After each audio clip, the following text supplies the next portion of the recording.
একজন ইমাম সাহেব হচ্ছে এখানে নামাজ পড়াইতেছে এবং একই সাথে তিনি একজন খ্রিস্টান এবং এই এলাকার ভিতরে খ্রিস্টানদের দাওয়াতি কাজ করে। আর একজন হচ্ছে মোটামুটি জেলা দায়িত্বে আছেন, উনি হচ্ছে জেলা দায়িত্বে আছেন খ্রিস্টানদের। তার সেই ফরিদপুর মাইজেল ভাঙা না ভাঙা মাইজেল গ্রাম কালিয়া ইউনিয়ন। আচ্ছা, এখন এখানে আমরা এসে পেয়েছি একজন ইমাম সাহেব হচ্ছে এখানে নামাজ পড়াইতেছে এবং একই সাথে তিনি একজন খ্রিস্টান এবং এই এলাকার ভিতরে খ্রিস্টানদের দাওয়াতি কাজ করে। তো এই শবে বরাতের দিনও উনি নামাজ পড়াইছে, মুনাজাত করছে এবং ইনার পিছনে যারা নামাজ পড়ছে এদের নামাজ খ্রিস্টানের পিছনে তো নামাজ হয় না সাধারণত।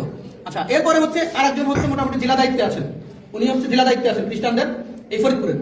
আচ্ছা, এখন সর্বশেষ যে ইমাম সাহেবকে দাওয়াত দিছে ওই ইমাম সাহেবের মাধ্যমে আমরা জানতে পারছি যে তিনারা খ্রিস্টান। কারণ যাকে দাওয়াত দিছে সরাসরি তার মুখ থেকে আপনারা একটু শুনেন যে তাকে কি বলে দাওয়াত দিয়েছিল এবং কেন আজকে তারা এসেছে। আসসালামু আলাইকুম ওয়া রাহমাতুল্লাহ। আমি শফিকুল ইসলাম, আমি বাবুনগর মাদ্রাসায় পড়ালেখা করছি, সাথে হাটাজারি মাদ্রাসায় উলুমুল হাদিস পড়াশোনা করছি 2 বছর। আমি এই এলাকায় নতুন ইমাম নিয়োগ হয়েছি, সেই সুবাদে ওনাদের সাথে আর কি আমাদের একজন মুসল্লি বিভিন্ন জনের সাথে পরিচয় করা দিচ্ছিল। সেই বিভিন্ন জনের সাথে পরিচয় সুবাদে ওনার সাথে আমার পরিচয়, ওই মুসল্লি ওনার সাথে আমার সাথে পরিচয় করা দিচ্ছে। পরিচয় পর্যায়ে উনি আমাকে বলতেছে যে ভাই আসেন, আমরা তো একই শ্রেণীর মানুষ, দুজনই আলেম, তাহলে আমাদের পরিচয়টা আর একটু গভীর হোক। আমি বললাম কিভাবে গভীর হবে? এরপর বলতে থাকি আমরা একটা কোম্পানির কাজ করি, ওই কোম্পানিতে চাইলে আপনি আমাদের সাথে কাজ করতে পারেন। আল্লাহর রহমতে চাইলে এখানে টাকা পয়সার আপনার কোনো অভাব হবে না। আপনি আমাদের সাথে থাইকা আমেরিকা, লন্ডন, বড় বড় রাষ্ট্র আপনি সফর করতে পারবেন, ভ্রমণ করতে পারবেন, টাকা পয়সা নিয়ে চলবেন। আর মসজিদে ইমামতি করে কয় টাকা দেয় আর আমাদের?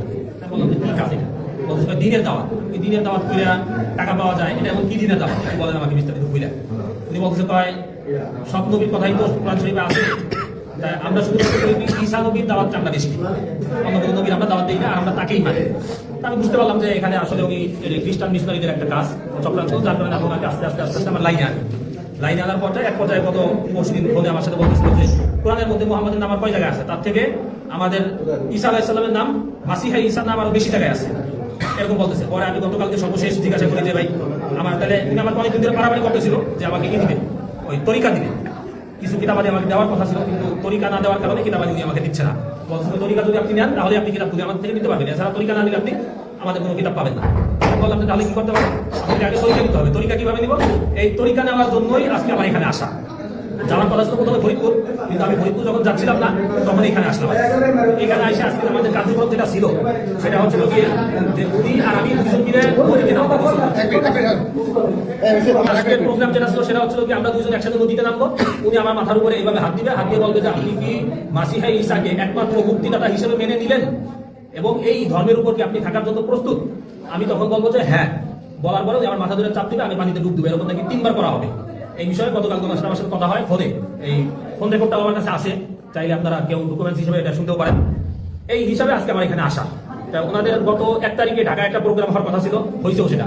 আমাকে উনি যেটা বলছে যে এখানে নাকি শত শত আলেম নাকি থাকে উপস্থিত, যারা বাংলাদেশের বিভিন্ন প্রান্তে মসজিদ মাদ্রাসার খেদমতে আছে।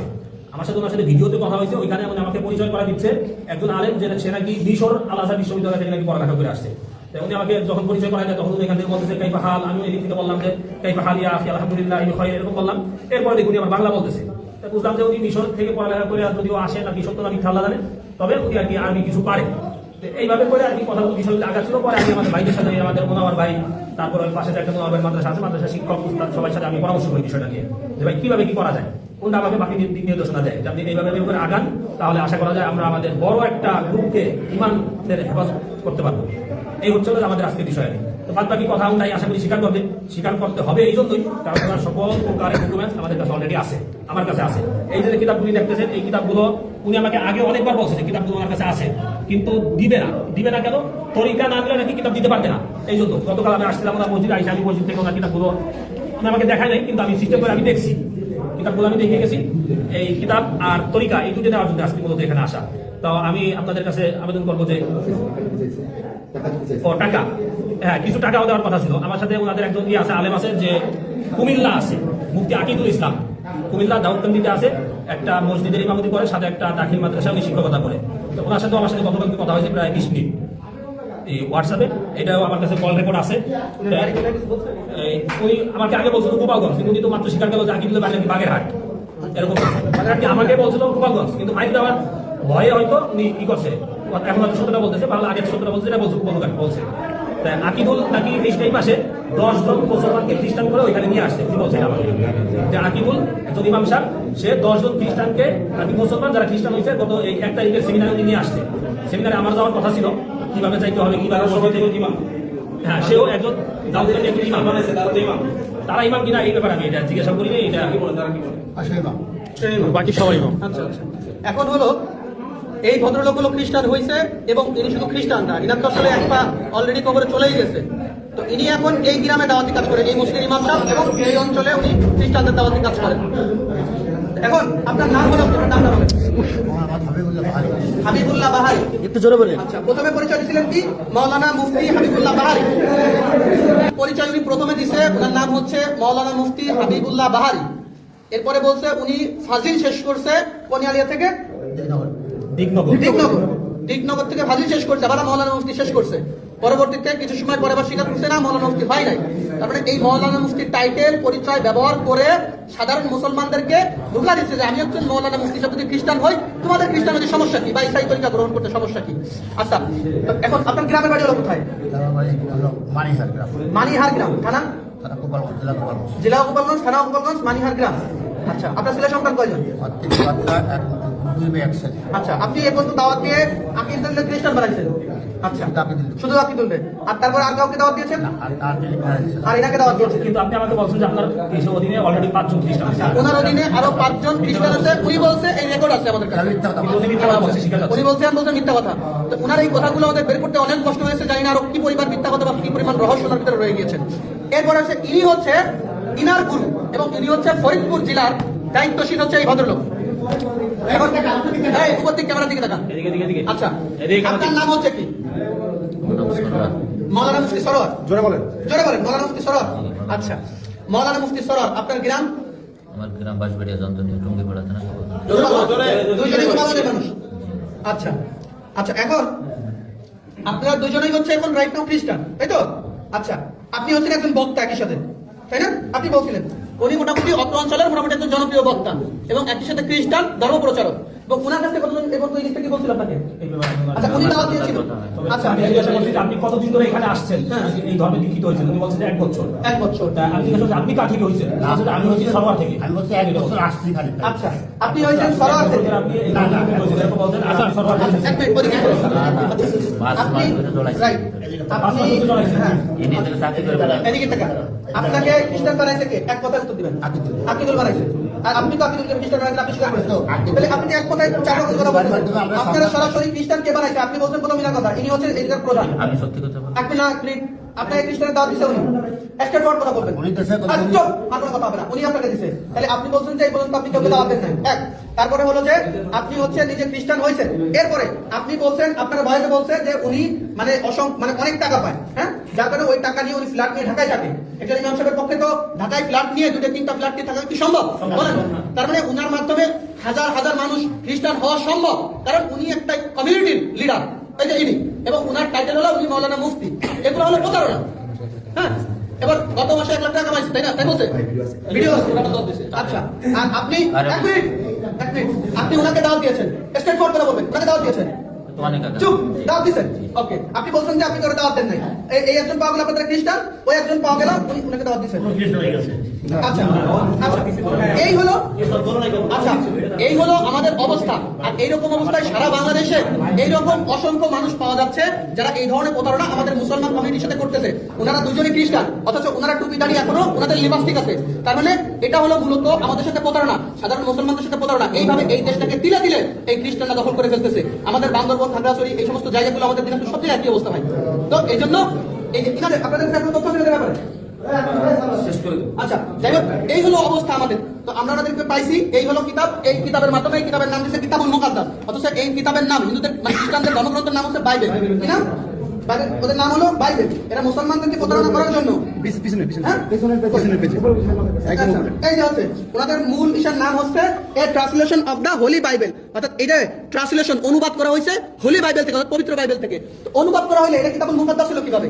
একই সাথে এই যে মনোগ্রামটা, এটা আমরা কোরআন শরীফে ব্যবহার করি না? তো এটা ব্যবহার করতে সাধারণ মানুষ যদি মনে করে এটা কোরআন শরীফের মতো, হ্যাঁ, এইভাবে এই দেশের মানুষদেরকে প্রতারণা করতেছে, এরকম শত শত বই ওনারা করছে। যাই হোক, এই ছিল আমাদের আজকের বিষয়বস্তু। আসসালামু আলাইকুম ওয়া রাহমাতুল্লাহ। ওই যে হুজুরের একটু স্বীকারোক্তি। আচ্ছা, আমরা দেখেন আলেম সমাজ বেইজ্জতি করা আমাদের উদ্দেশ্য ছিল না। বেইজ্জতি করা কি ছিল না? উদ্দেশ্য না। একজন মানুষ আমার ঘরে কিতাবুল মুকাদ্দাস আছে, বাইবেল আছে, আমি যেহেতু দাওয়াতের কাজ করি, আমি পড়াশোনা করি, এই জন্য কেউ তোমাকে খ্রিস্টান বলতে পারে না। এই জন্য মূলত আমরা আসছিলাম যে ওরা কি, কিন্তু যেহেতু তরিকাবন্দি দেয়, যে তরিকাবন্দি দেয় তার ব্যাপারে আসলে খ্রিস্টান না এই কথা বলা যায় না। যে তরিকাবন্দি দেয় সে কি খ্রিস্টান। যে আমার কথা বোঝেন, আপনি মুসলমান না হলে তারা কিন্তু ফতোয়া করে মুসলমান করাতে পারবেন না, আর কিন্তু কালিমা পড়ে মুসলমান করাতে পারবেন না, এটা কি না? সম্ভব না। অর্থাৎ আমরা মূলত এই কথাগুলো বলি এই জন্য একটু চাপ সৃষ্টি করি যে আসলে বিষয়টা কি।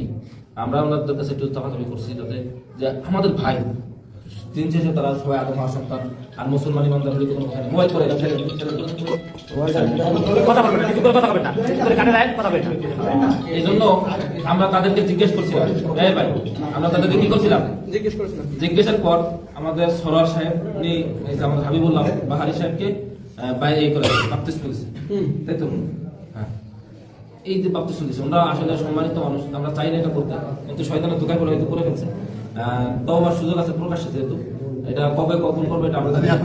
না, না, আমরা এই জন্য আসলে ভাই এখন যদি আমরা ভাইরে ছেড়ে দেই, এটা আইন মানে ওই যে যারা আছে বাইরে তারা তুলে নেবে।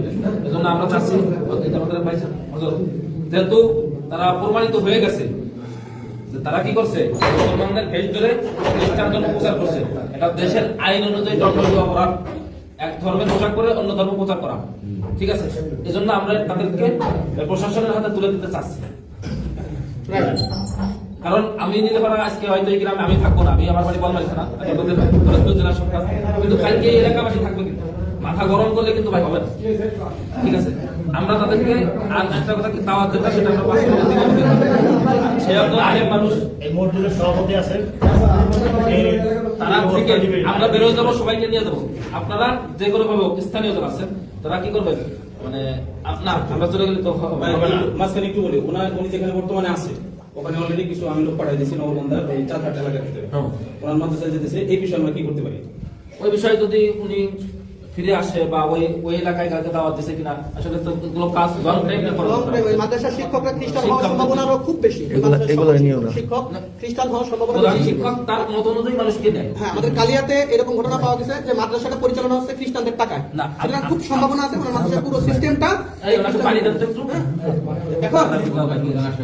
এখন বিষয় হলো যে ওনার মাদ্রাসায় আমরা যেতে পারি, এটা একটা হতে পারে।